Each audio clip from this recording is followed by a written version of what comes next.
अगर मुझे लगता है मुझे एंजाइटी है, मुझे पैल्पिटेशंस होते हैं, घबराहट होती है, पसीना छूट रहा है और ये सिम्पटम सब कुछ है, तो मेरे को साइकियाट्रिस्ट के पास कब जाना चाहिए या फिर साइकोलॉजिस्ट के पास कब जाना चाहिए? That's a very good question. I really like that. See, again, as I mentioned before, it depends upon the severity of the illness. So, when do I go to a psychiatrist or a psychologist depends upon how much this is affecting my life. ठीक है। So, suppose I am in a situation where I'm having anxiety, I have to go to work, I'm having to drag myself to work every day. One of the commonest things we hear in anxiety is रात को मैं अच्छे से सोया था फिर भी लग रहा है सुबह में एकदम फटीग्ड हूँ, टायर्ड हूँ, मेरे को जबरदस्ती अपने आप को घसीट के जाना पड़ रहा है, but at least I am working, I am being able to function, I am not making errors, I am being able to cope, my family is okay with what I am doing, then okay, I would go to a psychologist.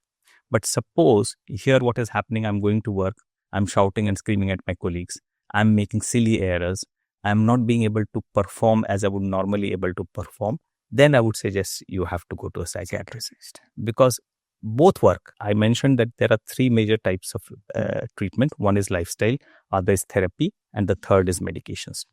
Both therapy and medications work. It's not either or other. We often use as a complementary to each other. So we often use together. The difference is, as I mentioned before, if I start therapy, you need to practice it, you need to learn it over a period of time to get a cure out of the anxiety, to be able to cope, to be able to deal with it. But if I have to deal with the situation immediately, kal mera exam hai. If I go to a therapist, it will not work because I have to give the exam tomorrow. My board exams are coming after a week.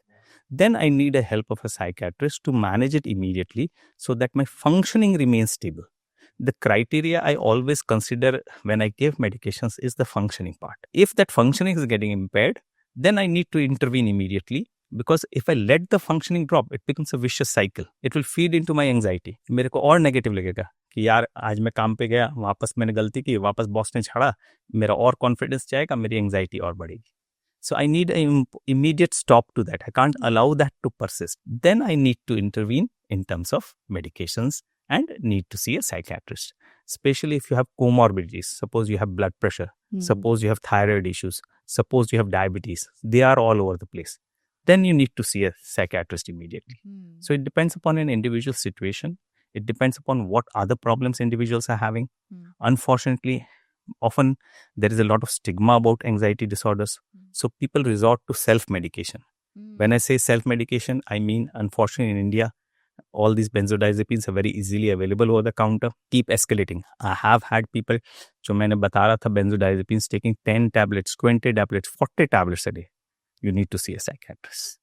I have people who have been taking smoking, alcohol, cannabis to cope with the anxiety. There we need a psychiatrist to sort of intervene and help the person to come out of those behaviors. Often say addiction is self-treatment.